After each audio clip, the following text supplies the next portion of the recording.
भास्कर जाधव आणि ब्राह्मण सायंग संघामध्ये वाद पेटलेला आहे। भाजपनं ब्राह्मण संघाला पुढे करून माझ्यावर टीका केली असं भास्कर जाधव यांनी म्हटलंय। मी मराठा समाजात जन्माला आलो, मी कुणालाही घाबरणार नाही असंही जाधवांनी म्हटलंय। शिवराय, संभाजीराजे आणि महात्मा गांधींनाही तुम्ही छळलं अशी टीका देखील यावेळेला भास्कर जाधव यांनी केले। खोतकीच्या वक्तव्यावरून मी अजिबात माफी मागणार नाही, माझ्या वक्तव्याचा विपर्यास केला असंही भास्कर जाधव यांनी म्हटलंय। भास्कर जाधवांचं आधीचं आणि आत्ताचं वक्तव्य नक्की काय आहे ऐकूयात। शिंदे सेनेच्या एका आमदाराचे कार्यकर्ते आहेत, त्याच्या विरोधात मी लढतोय, गुन्हा माझा आहे? माझा गुन्हा आहे काय का बायानो? न्याय मिळवून देण्याकरता का विचारलत नाही? आलेल्या लोकांना का विचारलत नाही? विचारला पाहिजे होतं ना, कसला विकास करताय, कोणाचा विकास करताय? मी आज सांगतो तुम्हाला, मी या तालुक्यामध्ये आल्यानंतर या ग्वागरला चांगलं वैभव आलंय। आलंय का नाही आलंय? त्यांना सगळ्यांना ताई अडचण आहे ती माझी आहे।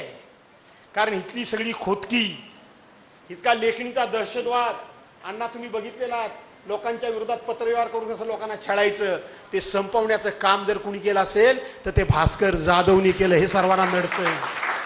भाजपवाल्यांनी ब्राह्मण समाजाला पुढे करून आमचा ब्राह्मणांचा अपमान, आमच्या ब्राह्मणांच्यावर भास्कर जाधव बोलले म्हणून माझं निषेधाचं पत्र काढलं। मग मी मराठा समाजामध्ये जन्माला आलोय, मलाही काहीतरी स्वाभिमान आहे की नाही? त्यांना असं वाटलं होतं मी माघार घेईन, मी काहीतरी माफी मागीन, मी काहीतरी मिहनतवारी करीन। कोण तुम्ही की तुम्हाला मिहनतवारी करायची? कशाबद्दल करायची? लोकांना छळलेलेच लोक तुम्ही, खरं सांगायला गेलं तर। अरे ज्यांनी शिवाजी महाराजांना सोडलं नाही, ज्यांनी छत्रपती शिवाजी महाराजांना सोडलं नाही, छत्रपती संभाजी महाराजांना सोडलं नाही, राजर्षी शाहू महाराजांना सोडलं नाही, महात्मा गांधींना सोडलं नाही, ते मला सोडतील? ते मला छळणारच। तर भास्कर जाधव आणि ब्राह्मण सहाय्यक संघातील नक्की वाद काय आहे ते आपण पाहूयात। गुहागरच्या सभेमध्ये भास्कर जाधवांनी तालुक्यातील खोतकी संपवल्याचा दावा केला होता।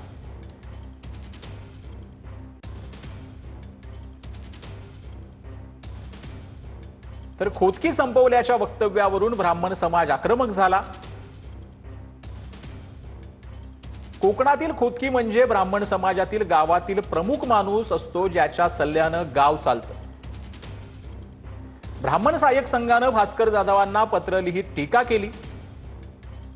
राजकीय स्वार्थासाठी आपण सामाजिक ऐक्य बिघडवणारं विधान केलं असा पत्रामध्ये उल्लेख जो आहे तो ब्राह्मण संघाने केला। तर माझ्या वक्तव्याचा विपर्यास करून पराचा कावळा केला।